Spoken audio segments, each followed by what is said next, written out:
नमस्कार, स्वागत है आप सभी का। आप देख रहे हैं सुबह 9 बजे। मैं हूं प्रीति। शुरुआत करेंगे हेडलाइंस के साथ। अज्ञात हमलावरों ने की आम आदमी पार्टी के दफ्तर में तोड़फोड़। स्टिंग ऑपरेशन के बाद अरविंद केजरीवाल पर विपक्ष ने लगाया दिल्ली की जनता को धोखा देने का इल्जाम।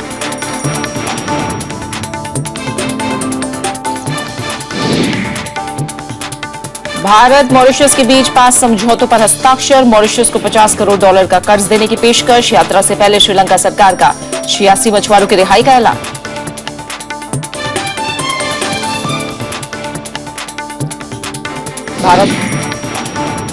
भारत का आसियान देशों से सभी क्षेत्र में संपर्क बढ़ाने पर जोर। विदेश मंत्री ने सेवा और निवेश में समझौता इसी साल लागू होने की जताई उम्मीद।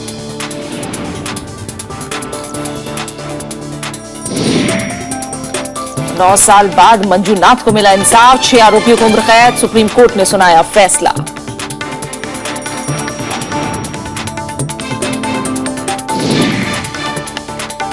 और इराकी सेना को तिकरित में बड़ी कामयाबी। इस्लामिक स्टेट के आतंकियों को खदेड़ा। शहर के ज्यादातर हिस्से पर सेना का कब्जा।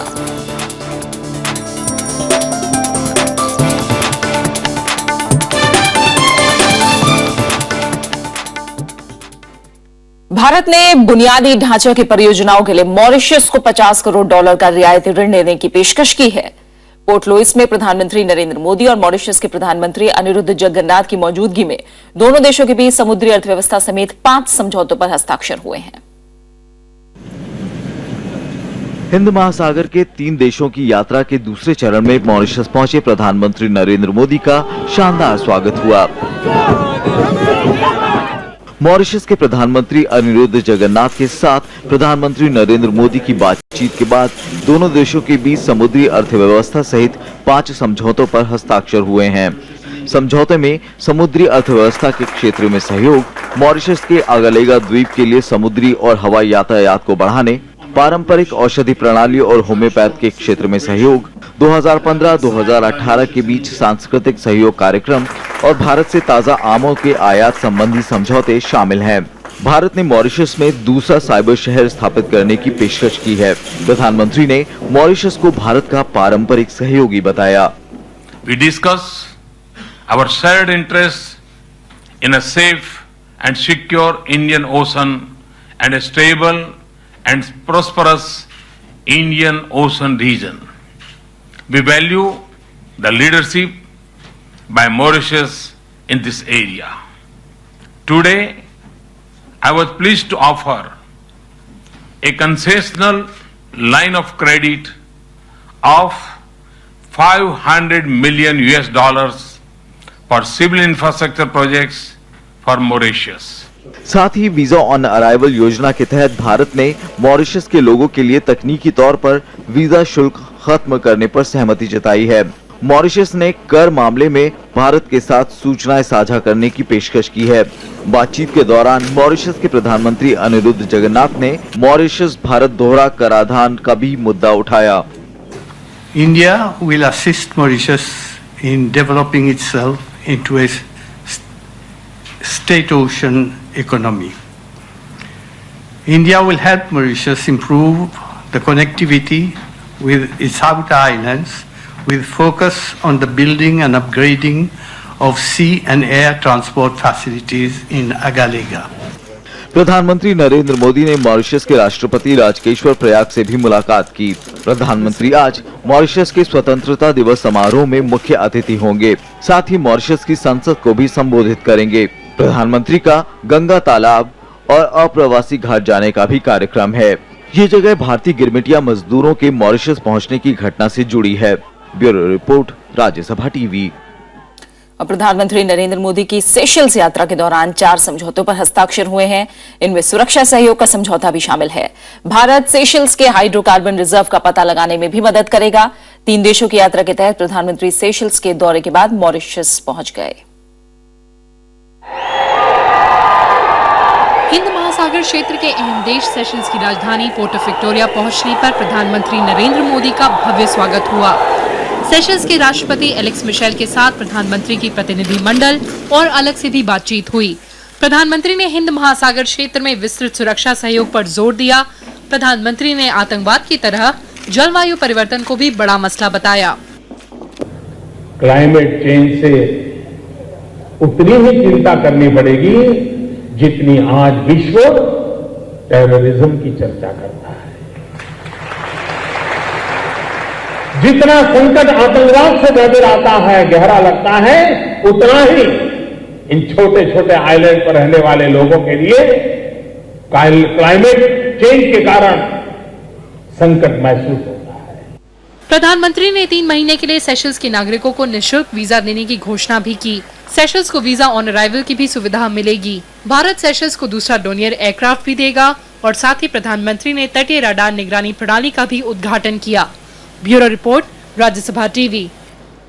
प्रधानमंत्री नरेंद्र मोदी की यात्रा से पहले श्रीलंका ने 86 भारतीय मछुआरों को रिहा करने का ऐलान किया है।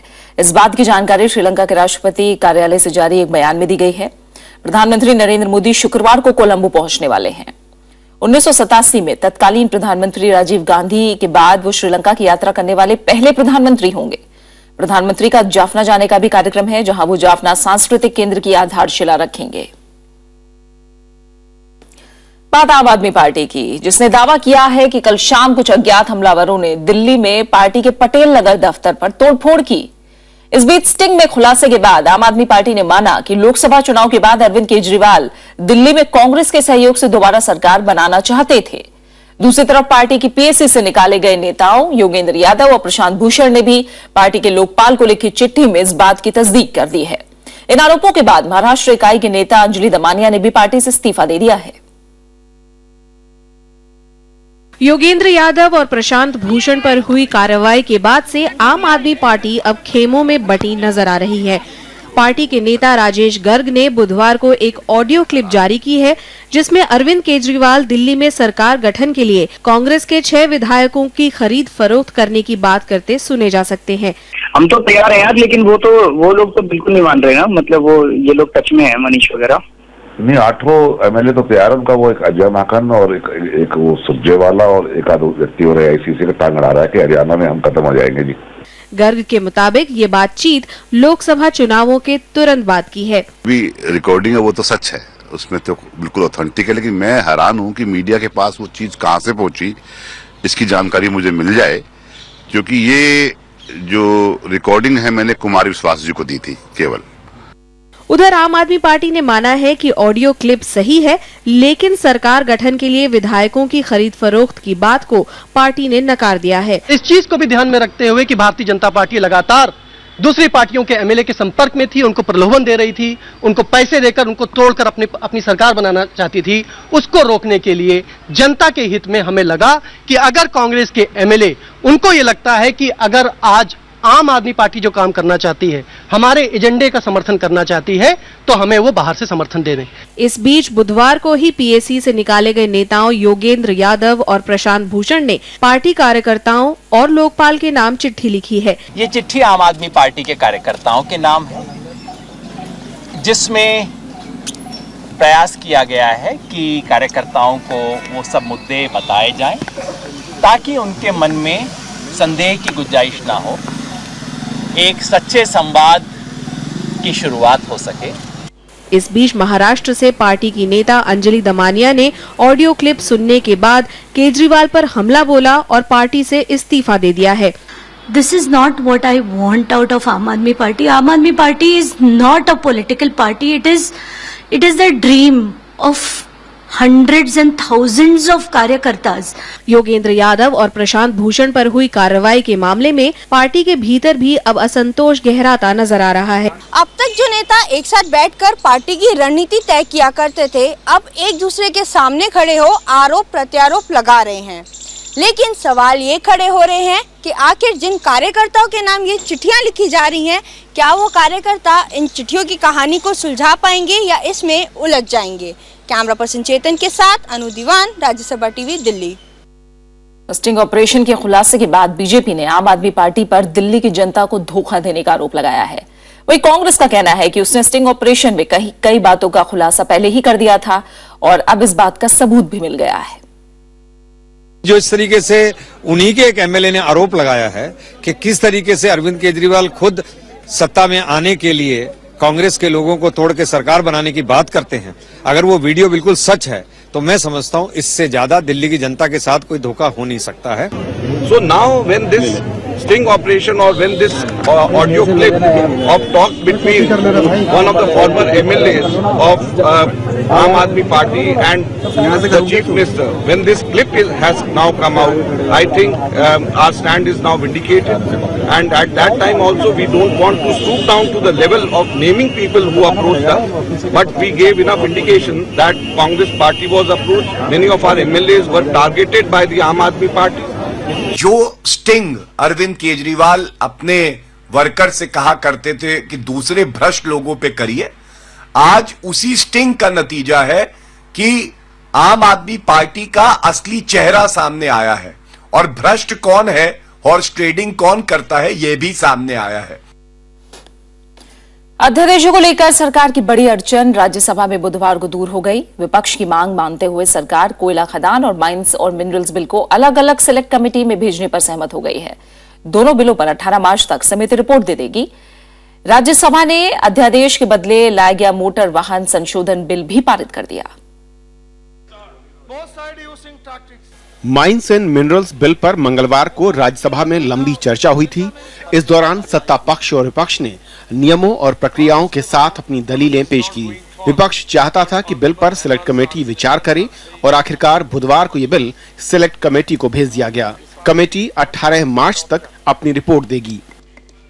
मैं राज्यसभा के वर्तमान सत्र के दौरान इस आशय का प्रस्ताव प्रस्तुत करता हूं कि खान और खनिज विकास और विनियम अधिनियम 1957 का और संशोधन करने वाले विधेयक और लोकसभा द्वारा पारित रूप में 18 मार्च 2015 तक या उसके पूर्व प्रतिवेदन प्रस्तुत करने के निर्देश के साथ राज्यसभा की प्रवर समिति को सौंपा जाए।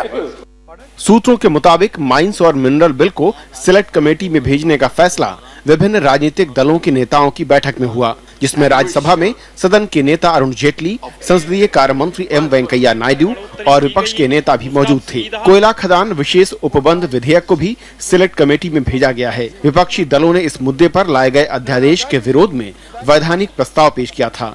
इस बिल पर भी रिपोर्ट 18 मार्च तक आ जाएगी। I move the following motion that the Coal Mines Special Provisions Bill 2015 to provide for allocation of coal and vesting of the right, title and interest in and over the land and mine infrastructure together with mining leases to successful bidders and allottees with a view to ensure continuity in coal mining operations and production of coal as passed by Lok Sabha be referred to a select committee of the Rajya Sabha। Motor वाहन संशोधन विधेयक 2015 बुधवार को राज्यसभा से पारित हो गया। सरकार ने मोटर वाहन कानून में संशोधन के लिए अध्यादेश जारी किया था। सूत्रों के मुताबिक अध्यादेश के मसले पर अब सरकार विपक्ष के साथ नया गतिरोध नहीं चाहती है, इसीलिए सरकार ने बीमा कानून संशोधन विधेयक पर भी अपना रुख नरम करने का फैसला किया है। लोकसभा से पारित ये बिल जल्द ही राज्यसभा में आने वाला है। विशाल दहिया, राज्यसभा टीवी। और बीमा संशोधन विधेयक पर चल रहे विवाद पर उपसभापति पीजे कुरियन ने बुधवार को सरकार के पक्ष में फैसला सुनाया। उन्होंने कहा कि ऐसा कोई नियम नहीं है जिसके तहत राज्यसभा में अटके किसी विधेयक को लोकसभा में पेश करने से रोका जा सके। विधेयक पर आज राज्यसभा में चर्चा हो सकती है। पिछले हफ्ते राज्यसभा में विपक्ष के कई सांसदों ने यह सवाल उठाया था कि क्या ऊपरी सदन में अटके किसी विधेयक को लोकसभा में पेश किया जा सकता है। उपसभापति ने बुधवार को साफ कर दिया कि एक सदन का दूसरे सदन की कार्यवाही के ऊपर कोई अधिकार नहीं है। The introduction and passing of a bill in the Lok Sabha is governed by the rules of procedure of that house only. That neither this house nor the chair has any jurisdiction over the functioning of the other house and vice versa. संसदीय कार्य मंत्री वेंकैया नायडू ने कहा कि जब कोई नया अध्यादेश या विधेयक लाया जाता है तो पुराना स्वतः ही अप्रभावी मान लिया जाता है। The moment a new legislation or an ordinance is issued, the one that is pending will become infructuous. That's the submission we have made, and accordingly the government have gone through with the ordinance and then brought the ordinance in the other house. 3 मार्च को जब सरकार ने लोकसभा में बीमा संशोधन विधेयक पेश किया तो राज्यसभा में भी जोर शोर से ये मुद्दा उठा था। विधेयक में बीमा क्षेत्र में विदेशी निवेश की सीमा 26% से बढ़ाकर 49% करने का प्रावधान है। विशाल दहिया, राज्यसभा टीवी। कांग्रेस कार्यकारी समिति की अब से कुछ देर में बैठक शुरू होने जा रही है और उम्मीद की जा रही है कि पार्टी मनमोहन सिंह के पक्ष में एकजुटता दिखाने से संबंधित प्रस्ताव पास करेगी। 2005 में कोल ब्लॉक आवंटन के एक मामले में सीबीआई की विशेष अदालत ने पूर्व प्रधानमंत्री मनमोहन सिंह सहित 6 लोगों को आरोपी बनाया है। अदालत ने मनमोहन सिंह के अलावा पूर्व कोयला सचिव पीसी पारेख और उद्योगपति कुमार मंगलम बिरला को भी 8 अप्रैल को पेश होने का आदेश दिया है। मनमोहन सिंह ने कहा है कि वो किसी भी तरह की जांच के लिए तैयार हैं। वहीं बीजेपी ने इसके लिए कांग्रेस सरकार के दौर में गड़बड़ियों को जिम्मेदार ठहराया है। 2010 में दर्ज हुए कोयला ब्लॉक आवंटन मामले में इस साल जनवरी में हुई सीबीआई की पूछताछ के बाद पूर्व प्रधानमंत्री मनमोहन सिंह को अब आरोपी बनाया गया है। पटियाला हाउस कोर्ट ने मनमोहन सिंह सहित 6 लोगों को आईपीसी की धारा 120B और 409 के तहत अभियुक्त बनाया है। ये मामला ओडिशा की तालाबीरा कोयला ब्लॉक के 2005 में हुए आवंटन से जुड़ा है। उस वक्त मनमोहन सिंह के पास कोयला मंत्रालय का अतिरिक्त प्रभार था। मनमोहन सिंह ने कहा है कि वो हर जांच को तैयार हैं। Well, I respect the judicial process in our country and I hope in any fair trial I will be able to establish my total innocence. Manmohan Singh के अलावा उद्योगपति कुमार मंगलम बिरला, पूर्व कोयला सचिव पीसी पारेख समेत कुल 6 लोगों को आरोपी के तौर पर समन किया गया है। आज जो समन्स आया है उस समन्स ने ये बता दिया है कि हम इस आवंटन घोटाले में जितने बड़े बड़े लोग इसमें इन्वॉल्व थे, जिन्होंने गलती की है, उनमें से पूर्व प्रधानमंत्री डॉक्टर मनमोहन सिंह का नाम आना ये देश के लिए दुर्भाग्य भी है और मुझे बहुत इस बात का आनंद है कि इसमें से कोई बच नहीं सकता। सुप्रीम कोर्ट ने बचाया है। उधर कांग्रेस ने कहा है कि मनमोहन सिंह की छवि बेदाग रही है और संबंध से कोई व्यक्ति आरोपी नहीं होता। डॉक्टर मनमोहन सिंह जी देश की न्यायिक प्रणाली का संपूर्ण सम्मान करते हैं।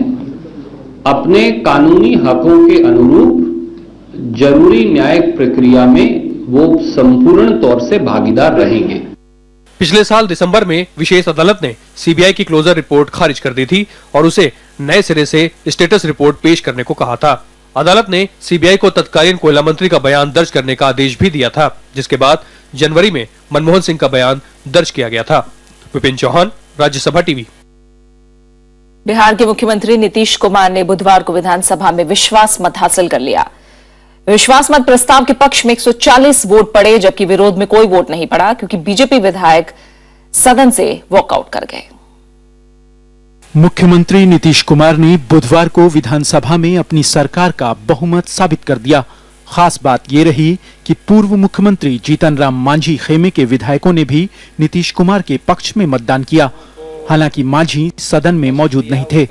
इसके अलावा आरजेडी, कांग्रेस और सीपीआई विधायकों ने भी विश्वास मत का समर्थन किया। वर्तमान मंत्रिपरिषद को विश्वास मत प्राप्त हुआ है। सदन ने विश्वास व्यक्त किया है। 140 के मुकाबले 0 मत से विश्वास प्राप्त हुआ है। इससे पहले बीजेपी विधायक दल के नेता नंद किशोर यादव ने नीतीश कुमार से मांझी को हटाने पर सफाई मांगी, लेकिन जवाब से संतुष्ट नहीं हुए और बीजेपी सदस्य सदन से वॉकआउट कर गए। मांझी जी का कद बढ़ रहा था। मुख्यमंत्री जी को, नीतीश कुमार जी को चुनौती देने की स्थिति में आ गए थे। इसीलिए कोई महादलित व्यक्ति उनको चुनौती न दे, इसलिए उनको मुख्यमंत्री कुर्सी से हटाया गया था। इस प्रश्न का कोई जवाब वो नहीं दे रहे। 20 फरवरी को मुख्यमंत्री पद से जीतन राम मांझी के इस्तीफा देने के बाद नीतीश कुमार ने 22 फरवरी को चौथी बार मुख्यमंत्री पद की शपथ ली थी। Bureau report, Rajya Sabha TV. तेल माफिया के खिलाफ लड़ने वाले मंजूनाथ के परिवार को आखिरकार 9 साल के बाद न्याय मिला है। सुप्रीम कोर्ट ने इंडियन ऑयल कॉरपोरेशन के बिक्री प्रबंधक एस मंजूनाथ की हत्या के मामले में 6 आरोपियों को उम्र कैद की सजा सुनाई है। मंजूनाथ की हत्या उत्तर प्रदेश के तेल माफिया ने की थी। वो लखीमपुर खेरी में तेल माफिया पर नजर रख रहे थे। मंजूनाथ नवंबर 2005 में तेल में मिलावट की जांच के लिए नमूने लेने पेट्रोल पंप पर गए थे, जहां उनकी हत्या कर दी गई। आइए कुछ और अहम खबरों की बात करते हैं। एलआईसी रेलवे में 1.5 लाख करोड़ रुपए अगले 5 साल में रेलवे में निवेश करेगा। संसद में रेल बजट में चर्चा के दौरान रेल मंत्री सुरेश प्रभु ने रेलवे की स्थिति सुधारने के लिए दूसरे वित्तीय संस्थानों से बातचीत चल रही है। ये जानकारी कल संसद में रेल बजट पर चर्चा के दौरान दी गई। चर्चा में हिस्सा लेते हुए राज्यसभा में जेडीयू सांसद गुलाम रसूल बलियावी ने कहा कि वाईफाई और ऑनलाइन खाना ऑर्डर करने जैसी सुविधाओं से सीमित लोगों को फायदा होगा। वहीं लोकसभा में टीएमसी समेत कई विपक्षी दलों ने रेल बजट को जनविरोधी और दिशाहीन बताया, जबकि बीजेपी और दूसरे दलों ने रेल मंत्री सुरेश प्रभु को साहसिक कदम उठाने के लिए बधाई दी। That the first thing that this government did after coming into power and being elected by the people was to take an anti-people step of raising the passenger fare with a promise to lower it every time the fuel prices were lowered. But after that, so many times, the international market showed dipping in fuel prices, but we have till date not received any information regarding lower of passenger fare in the country. I think he has shown some courage. The fact that he has spent his attention and his resources to the much needed augmentation of capacity and infrastructure at the cost of populist measures such as providing new trains, providing new stations, announcing new projects in a condition where it's well known that the existing projects will take the next 5 to 7 years to be completed. I think for that I must congratulate him. विदेश मंत्री सुषमा स्वराज ने ASEAN देशों के साथ सभी क्षेत्रों में संपर्क बढ़ाने पर जोर दिया है। भारत और आसियान भागीदारी पर आयोजित दिल्ली डायलॉग में विदेश मंत्री ने ये बातें कही। उन्होंने उम्मीद जताई कि आसियान और भारत के बीच सेवा और निवेश में मुक्त व्यापार समझौता इस साल के आखिर तक लागू हो जाएगा। विदेश मंत्री सुषमा स्वराज ने बुधवार को भारत आसियान भागीदारी पर आयोजित दिल्ली डायलॉग का उद्घाटन किया। विदेश मंत्री ने कहा कि सेवा और निवेश में मुक्त व्यापार समझौता लागू होने से भारत और आसियान के 10 देशों के बीच आर्थिक एकीकरण बढ़ेगा। साथ ही आसियान के साथ भारत का मुक्त व्यापार समझौता पूरी तरह से लागू हो जाएगा। That enhancing connectivity between India and ASEAN in all its aspects, physical, institutional and people to people, is a key strategic priority for us. We are simultaneously endeavoring to see how we can transform the corridors of connectivity into corridors of economic cooperation. ASEAN के कई सदस्य देशों के साथ भारत की समुद्री सीमाएं लगती हैं। विदेश मंत्री ने साल के आखिर तक भारत आसियान समुद्री समझौता होने की भी उम्मीद जताई। भारत में अमेरिका के राजदूत राहुल वर्मा ने कहा कि भारत को दक्षिण एशिया में अपने पड़ोसी देशों के साथ व्यापार बढ़ाने की जरूरत है। India trades more with Europe, the United States and the Middle East than with its immediate South Asian neighbors. Addressing this economic anomaly will involve overcoming some challenges, but if we do it, it will also create enormous opportunities for all involved. Delhi dialogue में ASEAN के सदस्य देशों के राजनेता और कारोबारी भाग ले रहे हैं। भारत और आसियान के बीच 2009 में गुड्स के मामले में मुक्त व्यापार समझौता लागू हुआ था, जिसकी बदौलत भारत का 2009 में $44 अरब व्यापार 2013 में बढ़कर $74 अरब हो गया। पिछले साल सितंबर में भारत और आसियान के बीच सेवा और निवेश के क्षेत्र में मुक्त व्यापार समझौता हुआ था, जिसे अब लागू होना है। Bureau report, Rajya Sabha TV. बात कुछ अहम अंतर्राष्ट्रीय खबरों की करते हैं। लंबे समय बाद इराकी सेना को तिकरित में बड़ी कामयाबी मिली है। कई दिनों से जारी युद्ध के बाद सेना ने इस्लामिक स्टेट के आतंकियों को पीछे हटने पर मजबूर कर दिया है। अब शहर के ज्यादातर हिस्से पर सेना का कब्जा है। इसके बाद बौखला इस्लामिक स्टेट ने आत्मघाती हमले तेज कर दिए हैं। रामादी में किए गए एक हमले में सेना के 17 जवान मारे गए हैं। ये खुशी का माहौल है, एक मां की खुशी।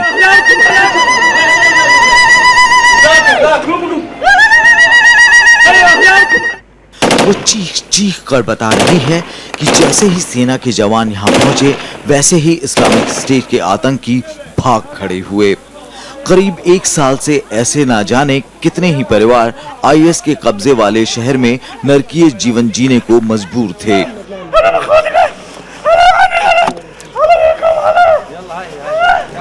एक लंबी लड़ाई के बाद सेना तिरकित में घुसने में सफल हुई। मिलिशिया के लोगों ने इस अभियान में सेना की मदद की। सेना के जवान और मिलिशिया के लोगों के साथ चल रहा ये मार्च आम लोगों में आत्मविश्वास पैदा कर रहा है। तिरकित पूर्व शासक सद्दाम हुसैन का गृहनगर भी है। जानकारों का मानना है कि तिरकित में सावधान रहने की जरूरत है, क्योंकि यहाँ बड़े पैमाने पर बदले की कार्रवाई का इतिहास रहा है। We also have to remember that Tikrit is the home city of Saddam Hussein, and there are a number of different Hussein-related allies who have made amends, if you will, with the Islamic State. अपनी इस हार से तिलमिलाए Islamic state ने अनबर प्रांत की राजधानी रमादी में बुधवार को बड़ा हमला किया। सुरक्षा बलों को निशाना बनाकर किए गए इस आत्मघाती हमले में 17 सुरक्षाकर्मी मारे गए और कई घायल हुए। आतंकियों ने दूसरे सैन्य ठिकानों पर भी हमले किए। एक संदेश में इस्लामिक स्टेट ने दावा किया है कि उसने अनबर प्रांत के 80% इलाके पर कब्जा कर लिया है।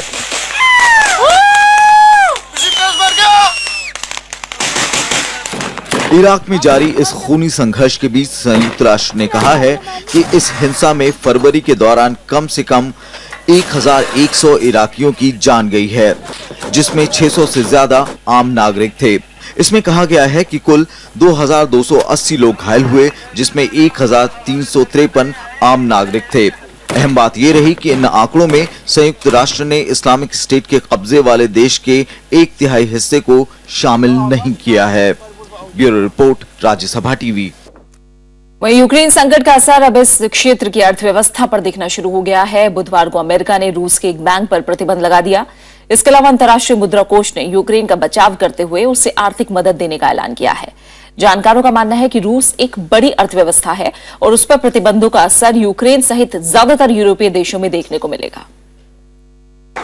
यूक्रेन संकट को लेकर अमेरिका ने रूस के खिलाफ मोर्चा खोल दिया। बुधवार को वॉशिंगटन में हुई इस बैठक में अमेरिका ने रूस के एक बैंक पर आर्थिक प्रतिबंध लगाकर इसकी शुरुआत कर दी। अमेरिका ने साफ कहा कि यूक्रेन से रूस समर्थित अलगाववादी पीछे नहीं हटे तो आर्थिक प्रतिबंध बढ़ाए जाएंगे। इसके अलावा अमेरिका ने यूक्रेन को $75 मिलियन की मदद देने का भी ऐलान किया। We are today providing immediately some $75 million of additional non-lethal assistance immediately to Ukraine. अंतर्राष्ट्रीय मुद्रा कोष ने यूक्रेन को आर्थिक मदद देने का फैसला किया है। स्वीडन ने भी यूक्रेन को $100 मिलियन कर्ज देने की पेशकश की है। Трьохрічна програма, яка є відповіддю на проведені в Україні реформи, і яка зобов'язує нас не зупинятися, рухатись далі. यूक्रेन को दी जा रही इस चौतरफा मदद पर रूस ने कहा है कि इस क्षेत्र का ज्यादातर व्यापार रूस के साथ होता है और अगर रूस की अर्थव्यवस्था कमजोर होगी तो इसका असर यूक्रेन पर ज्यादा पड़ेगा। अमेरिका और यूरोपीय देश आर्थिक प्रतिबंध लगाकर रूस पर यूक्रेन से हटने का दबाव बनाना चाहते हैं। हालांकि फिलहाल उसका असर होता नजर नहीं आ रहा। Bureau report, Rajya Sabha TV. भारतीय स्वतंत्रता संग्राम की महत्वपूर्ण घटनाओं में से एक दांडी मार्च की आज 85वीं सालगिरह है। 12 मार्च 1930 को साबरमती से 78 सहयोगियों के साथ राष्ट्रपिता महात्मा गांधी ने दांडी यात्रा शुरू की थी। अहिंसा के साथ शुरू हुआ ये मार्च ब्रिटिश राज के खिलाफ बगावत का बिगुल बजा रहा था।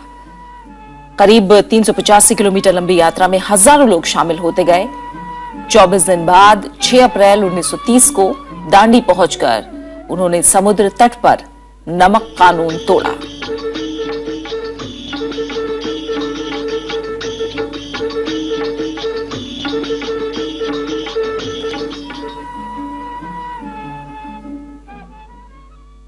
और अब आखिर में एक नजर हेडलाइंस पर। अज्ञात हमलावरों ने किया आम आदमी पार्टी के दफ्तर में तोड़फोड़। स्टिंग ऑपरेशन के बाद अरविंद केजरीवाल पर विपक्ष ने लगाया दिल्ली की जनता को धोखा देने का इल्जाम। भारत मॉरिशस के बीच 5 समझौतों पर हस्ताक्षर। मॉरिशस को $50 करोड़ का कर्ज देने की पेशकश। यात्रा से पहले श्रीलंका सरकार का 86 मछुआरों की रिहाई का ऐलान। भारत का आसियान देशों से सभी क्षेत्र में संपर्क बढ़ाने पर जोर। विदेश मंत्री ने सेवा और निवेश में समझौता इसी साल लागू होने की जताई उम्मीद। 9 साल बाद मंजूनाथ को मिला इंसाफ। 6 आरोपियों को बकायद सुप्रीम कोर्ट ने सुनाया फैसला। और इराकी सेना को तिकरित में बड़ी कामयाबी। इस्लामिक स्टेट के आतंकियों को खदेड़ा। शहर के ज्यादातर हिस्से पर सेना का कब्जा।